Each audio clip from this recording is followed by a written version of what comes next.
আসসালামু আলাইকুম রহমতুল্লাহ। একবার আব্দুল্লাহ ইবনে আব্বাসের কাছে জিজ্ঞেস করা হলো যে, গোটা কোরআন তো আপনি পড়েছেন না, শুধু আপনি তো হিব্রুল উম্মাহ, আপনি তো কোরআনের তাউইল জানেন, ব্যাখ্যা জানেন।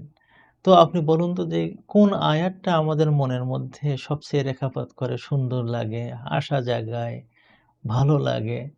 তিনি বললেন যে, সূরা রআদের ৬ নম্বর আয়াত আমার কাছে খুব ভালো লেগেছে। সেখানে আল্লাহ তাআলা কি বলেছেন? আউযু বিল্লাহি মিনাশ শাইতানির রাজিম, ওয়া ইন্না রাব্বাকা লাযু মাগফিরাতিল লিন-নাস আলা যুলমিহিম। এই কথাটা খুব ভালো লেগেছে। অর্থ কি? যে নিশ্চয় তোমার রব তিনি মাগফিরাতের অধিকারী, তিনি ক্ষমা দানকারী, ক্ষমাকারী, আলা যুলমিহিম, মানুষের জুলুম থাকা সত্ত্বেও।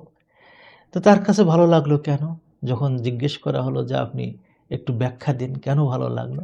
ভালো লাগলো এই কারণে, তিনি বলছেন যে, মানুষ জুলুম করে, তার আত্মার উপরে জুলুম করে, তার পরিবারের উপরে জুলুম করে, তার সমাজের উপরে জুলুম করে। রাষ্ট্রের যদি অধিপতি হয় সেখানে জুলুম হতে পারে। এই যে জুলুম হওয়া সত্ত্বেও মানুষকে ক্ষমা করার আশা দিচ্ছেন আল্লাহ তাআলা।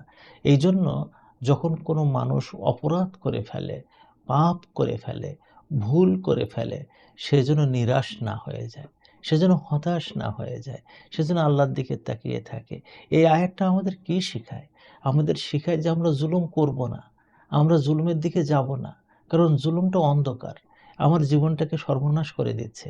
কিন্তু জুলুম যদি হয়ে যায় একবার, যেন আমি মনে না করে যে আল্লাহ বোধহয় আমাকে শেষ করে দিচ্ছেন, আমি বোধহয় সামনে যেতে পারব না।